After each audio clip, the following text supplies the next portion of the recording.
Sirius 197, XM 202, The Virus. The Ron and Fez show starts right now. It's the best and worst of the decade with Ron and Fez. The Technology Edition.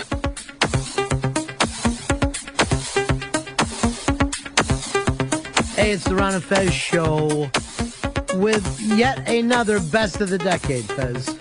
This is the best of the decade. You're going to get one each day while we're on vacation. We've covered some other topics like movies and television and sports and music. Here's one, technology of the 2000s. Technology, Fezzy, which is, let's say probably has bypassed all the other things that we've been talking about over the last 20 years. You know, movies, TV, sports, they've hit a plateau. Technology, it's all happening for. What is the first topic on board? First topic is best product of the decade. Best product of the decade. Now, how do you define best product? I think best product is probably, it's what you think has made the a big difference in your life. It's your favorite product of the decade. Well, I mean, are we going to go with a juicer because I happen to enjoy one? Are we talking about products that have changed the way we actually live? Yeah. So now we're taking that quantum leap ahead. Davey Mack, what is the product that changed life the way we knew it? Okay. The iPod, to me, changed the way we see, hear, and experience music. And I do say see because you can have a video iPod. Here's why. Most of us don't buy CDs anymore. And we get the music digitally because iTunes had to give it to the iPod. Now, what year did the iPod come out? The iPod came out in 2001. Was introduced in Apple in 2001. And in the last 8 years, we've lost so many of the large record chains. Exactly. That's not coincidence. And, of course, it's almost completely put the record store business out. And just think of when you're walking down the street, doesn't matter what town or city you live in America, think of how many people have their earbuds in at all times. I do, but for my Discman.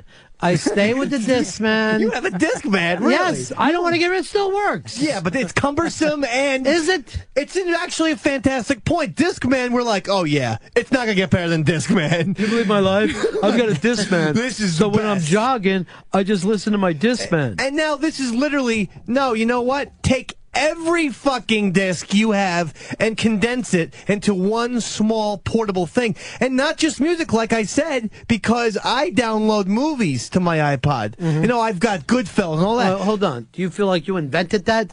You were sitting here acting like you're the first person? What I'm saying is, the iPod to me is transportation entertainment. Fez Watley doesn't own an iPod. I don't have one. And there's 3 of us own an iPod.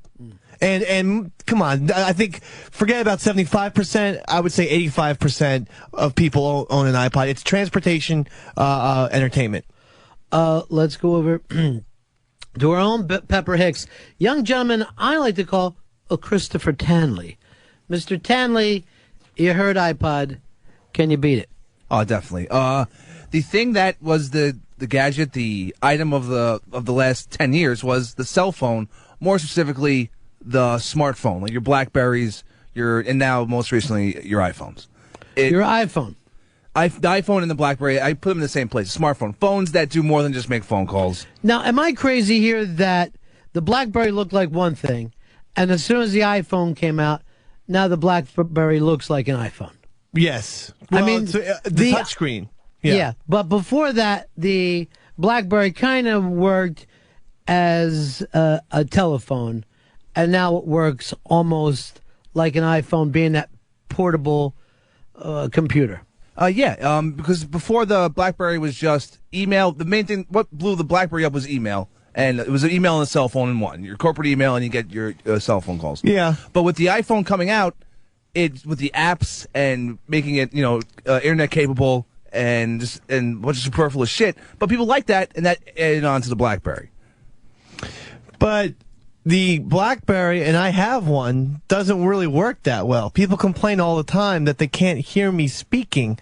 As a phone, it doesn't work. It doesn't work well as a phone. Pepper, in fact, complains about it all the time. How does it work as being able to go online, do stuff? Everything else is great. Isn't that the funniest thing about it? I mean, the emails are great. There's no reason that wouldn't be a great gadget if it didn't have a phone. I know. You know?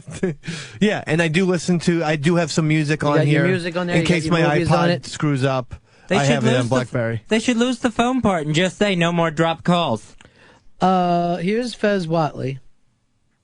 We've heard iPod, iPhone. Fez Watley. The invention, the gadget of the 2000s is the TiVo, the digital video recorder. And I think it changed the way people watch television. I think it's changed the way the networks produce television, because now, since the arrival of DVRs, you can now get shows available online on the computer from the networks themselves. They realize that they're competing with this and of watching things when you want to watch it, and it's changed television and the way we watch it. No doubt about it. No doubt about it. What's interesting is, like you said, every one of these new inventions has hurt an already current existing industry. Everybody thought that the world was going on one way. I mean, your entire life, if you don't see the television show and you don't tape it, you don't get it again. Right, That's the end of it. I mean, we thought the VCR was a big deal. Yeah. And they used to complain the VCR is hurting TV because people can now watch whenever they want.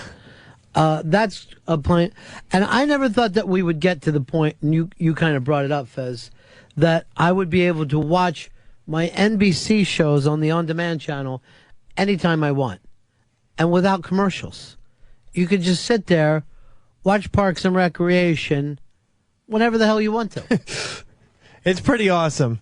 There's no question about that. And it's necessary. It didn't seem like material that the networks would ever be willing to give up in that respect. Of you watch it when we tell you to watch it.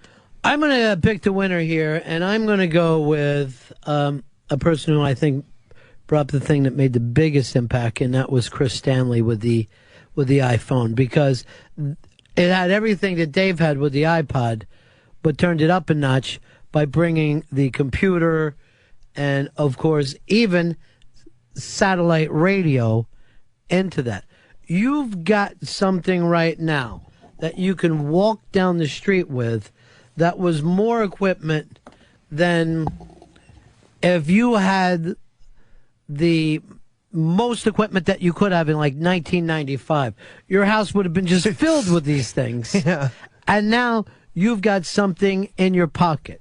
The cell phone. You've got a chance to go online and look at the restaurants you're going. You've got your maps on there. Stereo. The stereo. Movies. TV.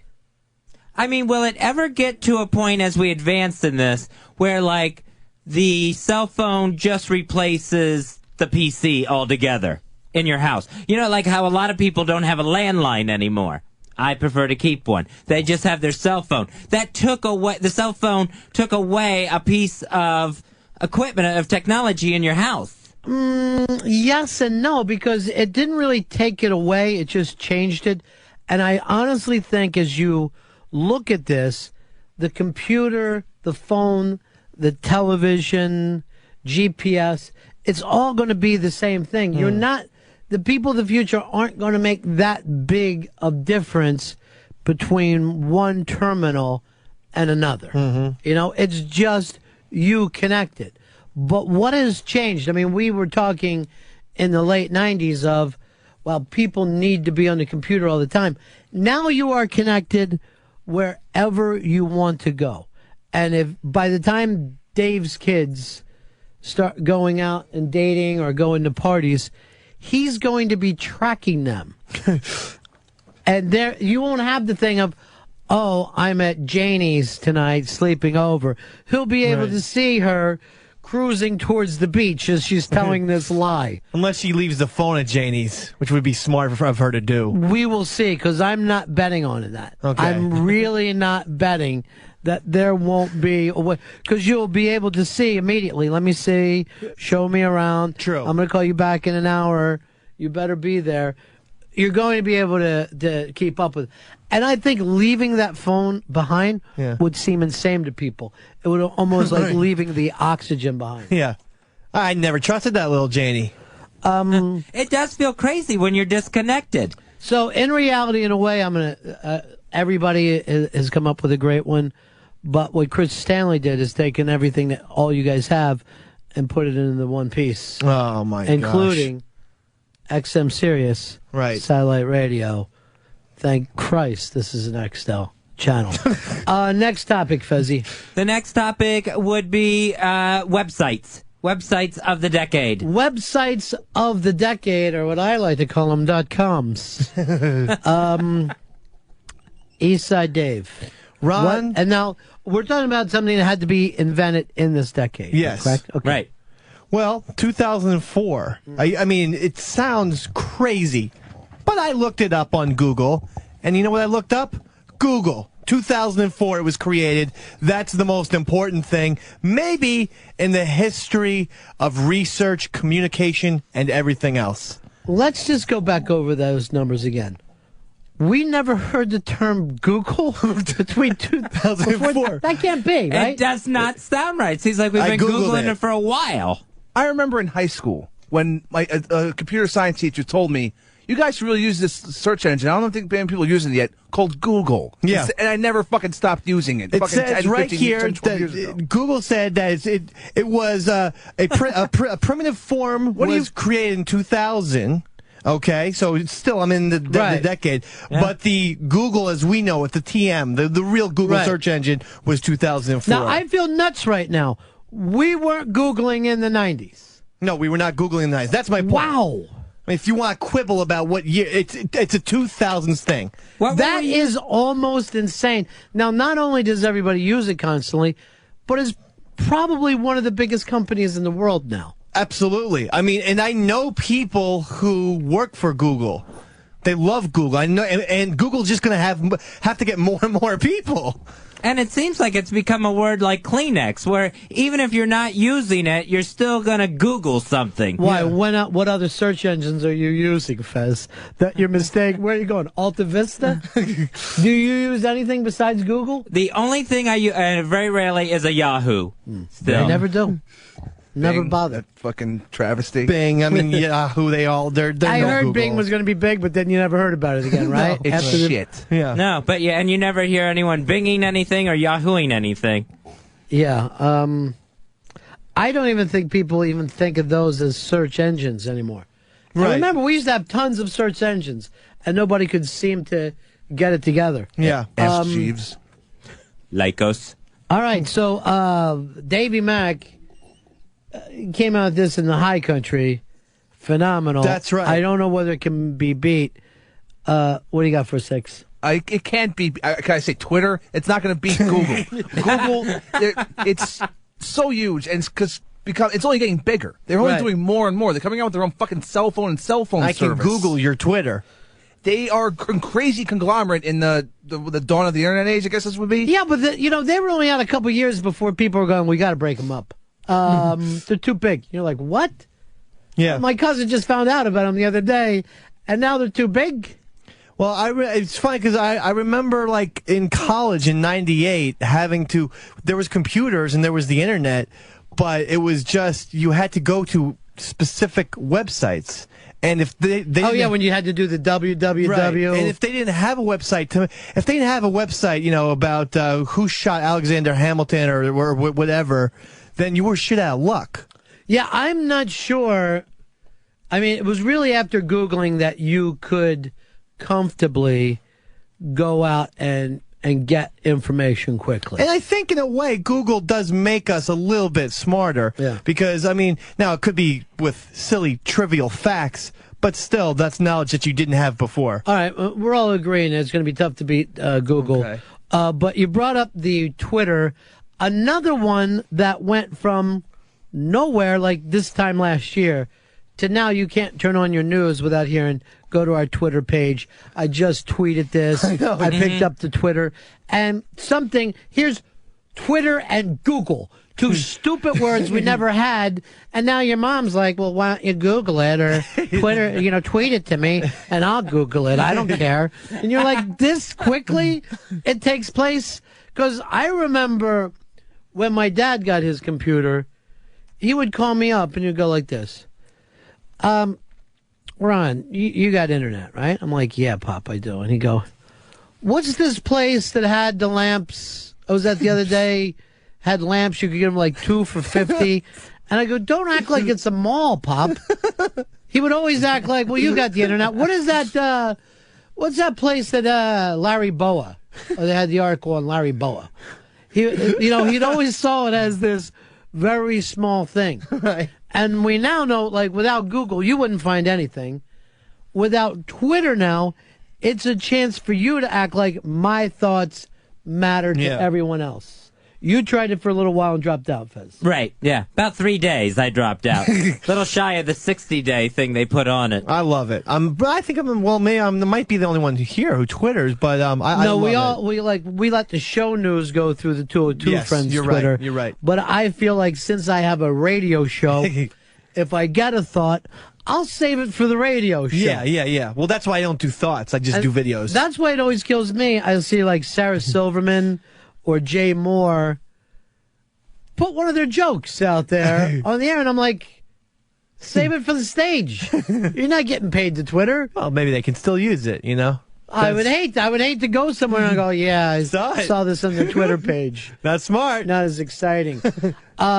Hicks, when you heard about this, you didn't think it would ever make a dent because of Facebook. Yeah. And when it did blow up, I realized it's because people who missed the boat on Facebook and MySpace had to jump in on this and get it and fucking market it and became huge. Well, here's something exciting. Our Twitter friends at 202 Friends, who we're now doing stuff through, now have a Facebook. So they actually, this unknown thing went from Twitter also into Facebook. That's amazing. And it's just going to grow like a cancer. The weird thing about Twitter is it feels very primitive. Like, it feels that it's more in common with remember those old AOL home pages that you could make for yourself? And they were very bare bones, you know? I think with the 140 characters, it seems I guess you're simplistic. Right, you're forced to do that. But why would we want less? That's if what you I already mean. have more. It does seem like a de-evolution. Yeah, and that would be like, Fez, there's new pants with only one pant leg. You're going to love it. You're having less pant leg. And you start wondering, like, Jesus Christ, how, I mean, if it's less than Facebook and other stuff, how... Soon we'll just be grunting online. But how did, like, why did everyone decide to go to Twitter in, say, 2008? I think it's what Hicks said, that you want to be the new thing. I mean, we could have, if we might have done this as biggest website in 2000, in halfway mark or something, we all might have said MySpace. Mm-hmm. Oh, MySpace. And even my mom, everybody used to say that. Yeah. Now you go to MySpace, it's fucking empty. It's gone. And yet they're still there. So if I go find Dave's old MySpace page, there's just pictures of him looking thinner and messaging back and forth with people from 2005, 2006. What's crazy is MySpace thing was bought for $500 million by fucking Rupert Murdoch, and Facebook's valued at like $10 billion now. Yeah. 4 years later, it's mind-boggling how crazy the social networking shit is. And people, the social networking is so fucking gigantic that I never see what a Rupert Murdoch thinks he can make off of it. Right. I don't know how he thinks he can get the money done. But the interesting thing is, we know there's going to be something new. Bling Blang is coming before you know it. And there's got to be guys going like this. This is going to blow Facebook, MySpace, and Twitter away when people get to see this. Oh, I can't wait to go on Bling Blang. Yeah. Or its offshoot, Bling Blang me. Bling Blang me, Dave. Okay. I'll be there. Why did you turn down my hamster bling? See what Courtney loved Bling Blang the other day? Nut. Fez Watley, you got some high weeds out here. Yeah. What do you got for us? What I have is this website, if anything happened to the human race, they should try to find a way to preserve this website for aliens that live here or any other species that might show up. All right, I when I said give it this, I didn't mean sound nutty as you can for a long period of time. If Christ himself were to come down off of his cross, what website you got, Fez? I got YouTube.com. YouTube, I think, was the only other one out there. Good call on it, Fez Watley. This one has changed the way, we always used to sit around and talk about people are their attention span is even less. Mm-hmm. YouTube, you're seeing all these different videos, but you're firing through them so quickly that when you finally go back to watch a movie, you struggle with it after watching YouTube. Right. It is so useful. And that is something that just, it's only helped, I think. I think YouTube is one of those things. I don't see any negative impact of YouTube for the most part. Well, the negative impact is what it is with a lot of sites is you're taking content, you're putting up there and acting like it's free. So we've lost a lot of the NBC content. We've lost a lot of different bands don't want their videos out there at all. I think if you spark interest, though, that it's only good. I think people... It would depend. Yeah. If what you're selling is the TV show The Office, you don't want people watching it for free. You would like them to either go through the sponsored deal or buy the product. Because since YouTube, do you ever even see the DVDs of TV shows? Remember, they peaked so big with Chappelle. Whereas Chappelle, they just went, he just made $50 million off his DVDs. And you're like, and everybody was like, well, this is great. Seinfeld and everybody's running out. And then the following year, the DVDs thing, we sold 14 copies of Lost. You agree with this one, Hicks? It's a fantastic pick because it's killed a lot of things, but YouTube is everyone goes to YouTube. And everything, I mean, it doesn't take but moments for something to get on YouTube. If you heard somebody fell off a stage during a concert in Montreal, that video will be up there almost instantaneously. Oh, I know I have a YouTube channel. Oh, but when Fez was describing it before he said it, I thought he was going to say Wikipedia. Because Wikipedia was gigantic. I think it still is. It's like a social experiment because it's people who don't get paid are editing these things. And yet, at every given time, people feel better about it. Just think about how many people are just doing film criticism online now. Mm-hmm. Stuff like Rotten Tomatoes, where in seconds you can go of a movie opening, you will know what percentage of critics are into it, what are against. You could read just about. Another perfect one for me is the Yelp. Completely changes the way that I go out to restaurants. Well, there's so much websites that's just dedicated to info, like a Craigslist. Yeah, Craigslist we never even brought up. Yeah, I mean, they're and that's this decade's, right? Yep. Oh, yeah. And that became absolutely massive.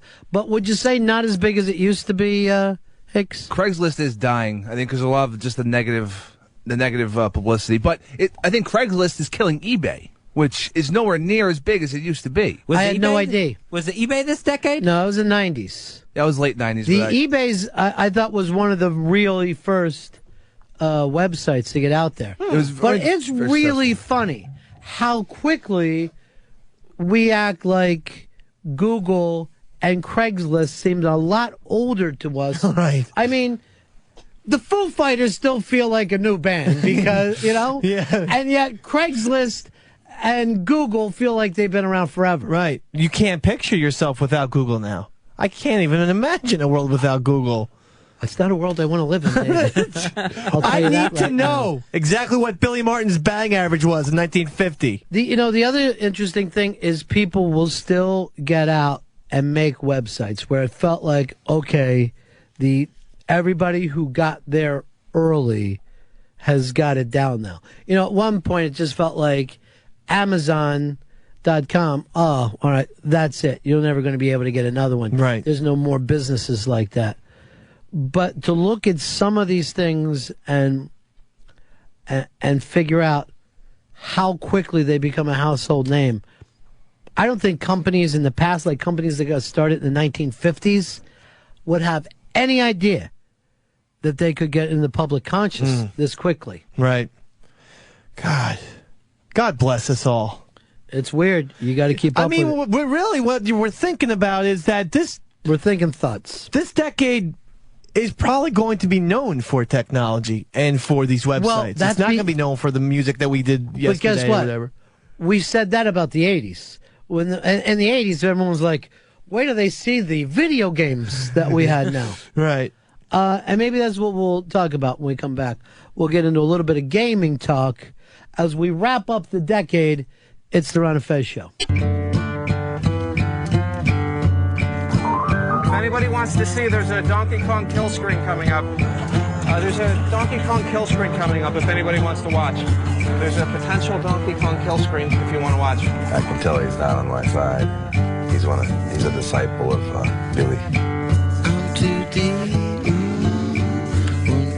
Ron and Fez Show. Happy holidays, everybody. We wanted to give you 1 hour of new material every day over the holidays. And this one, we're talking about the technology of this decade. Still blown away, Dave, that Google is of this decade. Yeah, isn't that amazing? It's nutty. But the more I think about it, it's true. Because when I was in college, if there's a fact, my first stint of college, maybe that's why I did so poorly. No Google. My second stint of college, Google, 3.2. Well, you also changed your major. He majored in nothing. Oh. So that helps quite a bit. How did your studies change when cut and paste came around? Yeah, really, it's hurtful because you know he's stupid. Well, I wouldn't say that. That's why that was I blunt, stuck up though. for you. No. We got into the. It's time to start doing gaming talk. Davey Mack, how much time would you say a week you spend gaming? I spend 7 hours a week because I spend at least half an hour here, half an hour there on the weekend, on the weekdays, and I would stay 2 hours each on Saturday, Sunday. How big of a gamer are you, Hicks? I used to be huge, but I don't have any of the new systems now, so I'm not. But because if I did, it'd be constant, just nonstop. I love video games. I just don't have access to them at this point. And Fez Watley? I do no gaming during the week, Ron. Yeah. How about the weekend? Nope, none during during the weekend either. Weak wrists, short thumbs. Not really Yeah, built for game controllers. Just not true. Well, there's not true. various controllers now. It's not just the old school Nintendo thing. He hasn't tried it since '85. There's plenty of different controllers that you don't need to have good wrists. What is the thumbs. game of the decade? So many great games, and more than even movies. If we were struggling with movies and music, this decade, the games eclipsed the movies and music. Well, they certainly did in terms of sales. Movies got made because of fucking games. You Tomb make Raider and all that. more money if you have a successful game than if you had a successful movie or Yes. a rock and roll tour. Rock Band is the game of the decade. That was your fave. Yeah, I mean, I loved Guitar Hero, which was its predecessor, but let's face it, once Rock Band came on, And those were two different companies, right? Two different, yeah. MTV owned Rock Band. The other one, Activision, I believe, owned Guitar Hero.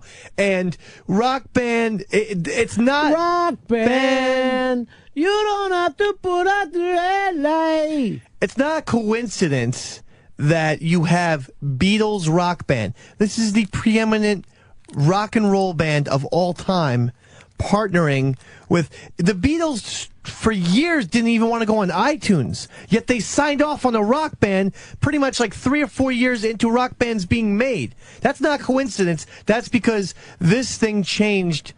How massive was that? How massive was the Beatles Rock Band? Beatles Rock Band was huge, but not as big actually as the original Rock Band, which featured, artists, all kinds of artists, Nirvana, the Ramones, whatever. And people have Rock Band parties, and it's not going away anytime soon. Because people love music, and in a way, it's helped keep rock and roll alive, in my opinion. Well, at least classic rock. Classic rock. I don't know. Has anybody released any new songs on there? Well, I mean, they have Hicks. Yeah, a few bands have. GNR definitely. released, before Chinese Democracy came out, they released a couple songs on Rock Band. And, you get yeahs, and you get plenty of modern bands doing that. And plenty of bands are deciding to release a single off of Rock Band, because Rock Band, all these new systems, whether it's the Wii, the Xbox, or the PlayStation 3, they all connect to your internet, so you can just keep uploading the same songs. Fezzi, new songs. What about for you? I think the game of the decade is probably Grand Theft Auto. Nice call, Fezzi. Is that because all of us appear on there? Yeah, Grand Theft Auto 4 in particular. But Grand Theft Auto throughout this decade, just the fact that you're not just going to different levels, but you can get lost and go inside whole complete worlds. No, Grand Theft Auto. That was amazing. The fucking 360 play of that game is ridiculous, because think about it. You had Pac-Man, or even not all that long ago. Right. But it really does feel like we've gone from silent films to talkies to 3Ds to like everything that happened over the film industry.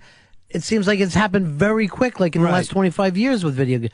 Pong is this. It's you could be 35 and have played Pong and not even on your TV. Well, you played Pong at the mall. The original Super Mario, I am a Mario connoisseur. I love him. And the original Super Mario Brothers, it was left to right, and you couldn't go back left. Like, once you went to the right, in other words, you were always moving from left to right, and you couldn't even go back to the left. Well, the screen would stop. Now, Mario Galaxy, he's up, he's down. You were never going to see a character face forward. Like your Mario thing. Never. You got a left profile or a right profile? Never. But let me just say this, and as proud as you are of that game, Fez, and as proud as you are of Rockstar, and they're going to do a lot more of those, where do you see Red Dead Redemption? And the trailer's out. I can't wait. Eastside Dave and I are both. Have you seen the trailer yet? No. It looks like a Clint Eastwood Western directed by Quentin Tarantino. It is phenomenal. Yeah, this is going to be. I'm probably going to get an Xbox for this game, because I love westerns so much. And this look, and I mean, I saw the artwork. And I was shown some artwork, and I was like, oh, this is going to be. Yeah, it's insane. This is going to be awesome.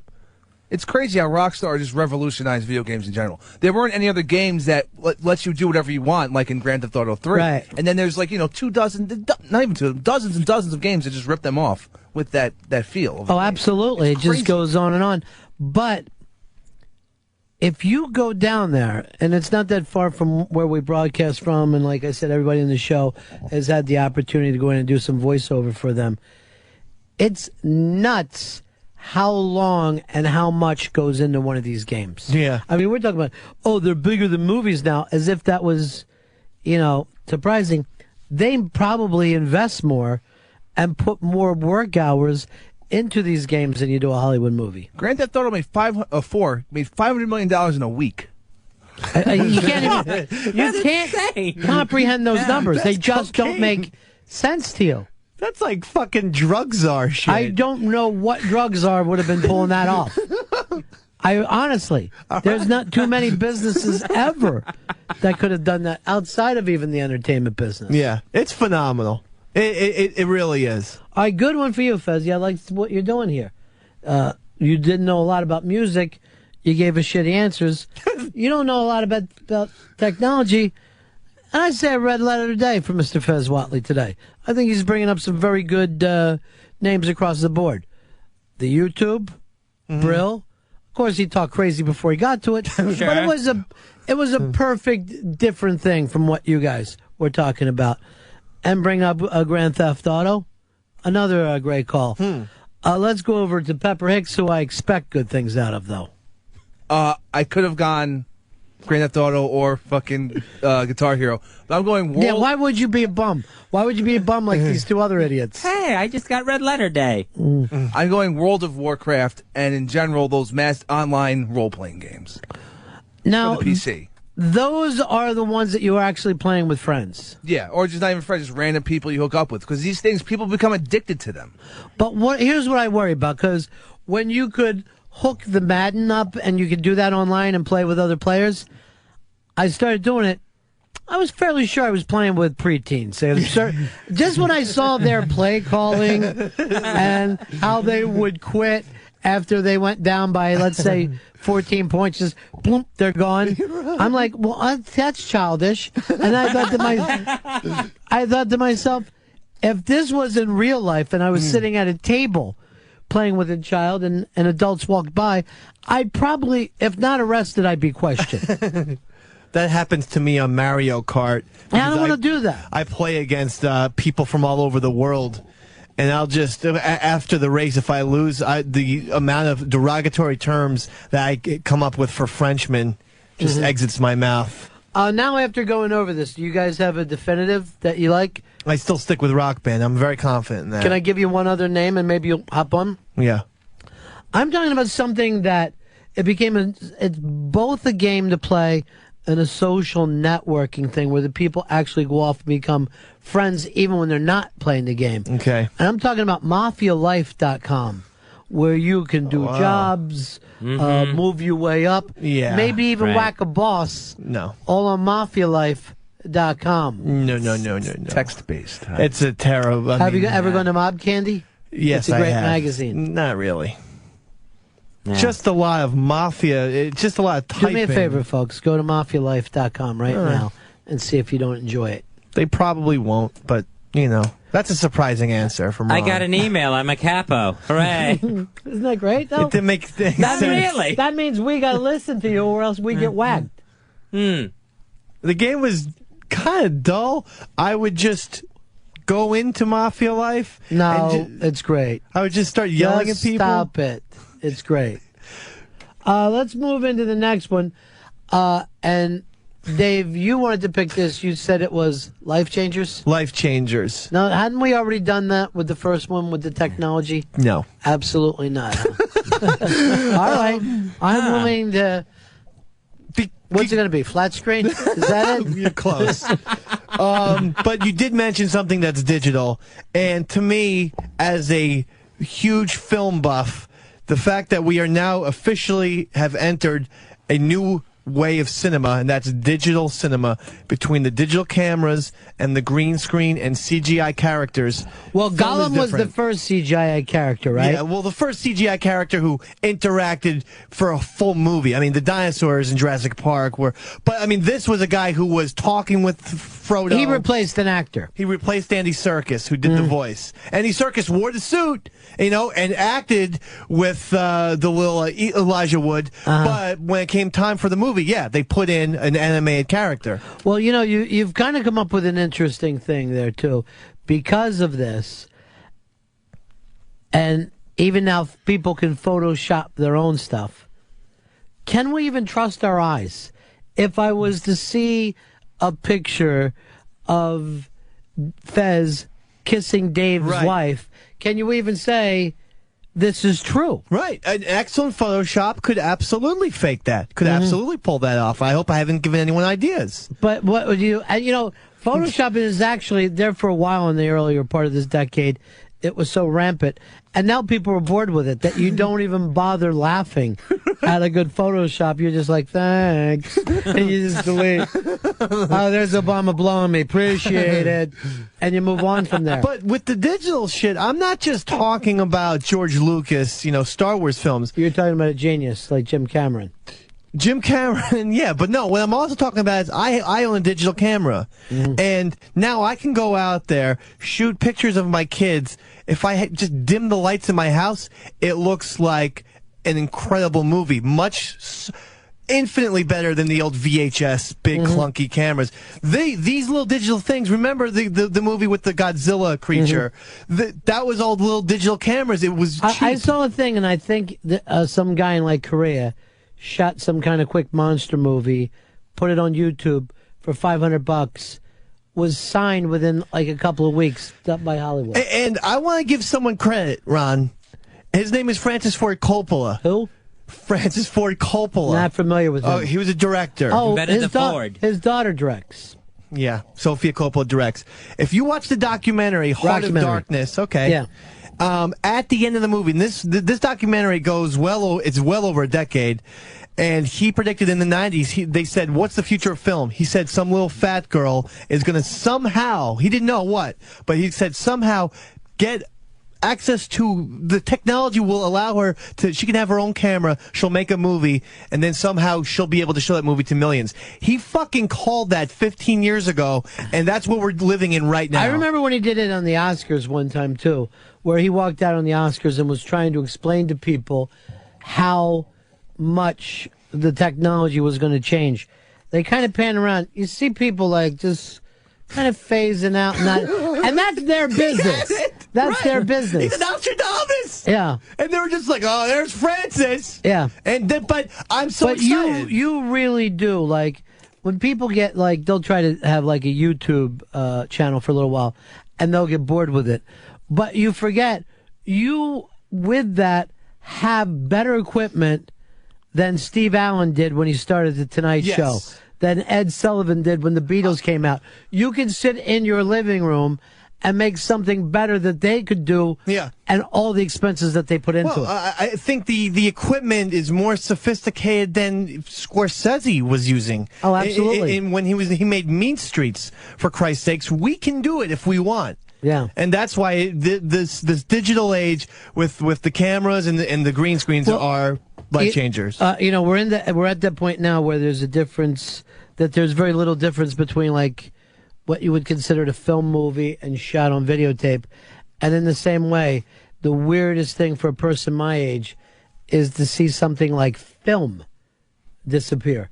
And at the beginning of this decade, you went out, took pictures of the city, dropped them off at the lab.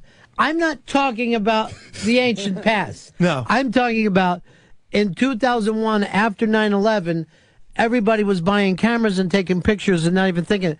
And the occasional person had a digital camera, and they were kind of ignored. Now try to find anyone shooting with film. Right. Try to find a place in the city to get your film developed. That's not easy. My mom used to have a dark room, but she stopped doing it. Where she drank? Oh, God. It's the Christmas he's holidays. Irish. You know he's Irish. I'm so drunk now. What you're saying is just like too true to be funny. I know. Oh. I feel I'm going to start drinking after we're done with this. Yeah. There has to be a certain amount of irony, not just blunt truth to get a laugh. So she's converted her dark room. She put an air hockey table there. I'd like to talk to you forever, but I got other people on the show. I could give a shit about your mom's air hockey. I don't know whether you're drinking again, like you were on, was it mute? Oh, it was TV Day. TV Day. TV Day, you were loaded. Yeah. Let's go over to Chris Tanley. Without a doubt, the one thing that changed, I think, millions of people's lives is a computer program, BitTorrent. Now, BitTorrent is a protocol where it allows you to download things. Now, originally it was Napster and LimeWire, and Kazaa. BitTorrent pretty much brings everything into a central location, and it apparently some people think it accounts for 50% of everything that gets downloaded on the internet through this protocol. Is that also going to last, or is it going to go the same way as the other ones that you mentioned? It's lasted for 10 years, and it's more ambiguous than that. It's a way to do something instead of a product. It was invented in like 2001, and so it can be applied to different programs. But it's something that's been adopted by legal downloaders and illegal downloaders. Thanks to this thing, I got a virus in my computer. I lost everything. In 2 days, I had like 400 albums back. Like literally 2 days, I had 400 albums from spanning 40 years. You just never pay for anything, do you? Thanks, BitTorrent. Thanks, BitTorrent. I'm gonna pay for shit. Fez Watley, you've done so well this hour. Yes. But these guys have set the bar pretty high. Mm-hmm. Can you get through one last thing without being kind of nutty and stupid on it? Okay. I would love it if you could. All right. Here's what I'm going to put out there. Oh, please. I hope it's great. The life changer. The personal GPS of knowing. For me personally, someone who has a huge phobia of getting lost, this is a life-changing thing. Having my TomTom GPS with me. I would say great, except for I had that this summer in Chicago, and it doesn't understand that there's some neighborhoods I don't want to drive through. I somehow also found this summer the rough part of Rochester, New York. Who would have ever even thought? And as I'm looking for a restaurant, that TomTom prick had me get off the highway, drive through a very shady area at night to finally get to a place that I went back and looked at it later. What I did was, instead of trusting them, went to the waiter and asked him, how do I get back to the highway without driving through that neighborhood? And he goes like this, oh, never drive through that neighborhood. I go, it's a little fucking late. I already did it. So I don't think, I agree with what you're saying. And by the way, it's already kind of obsolete because the BlackBerry has it, the iPhone has it. It's just another application rather than that separate piece. But they've got to work out what kind of neighborhoods that you want to travel through. Oh, and the GPS doesn't exactly like tell you when to turn in time. I found a few times. Sometimes, well, also what can happen is it'll do the reconfiguration where it's like we're checking back in. Well, I'm driving fucking 70. I know. I'm in 8 lanes of traffic.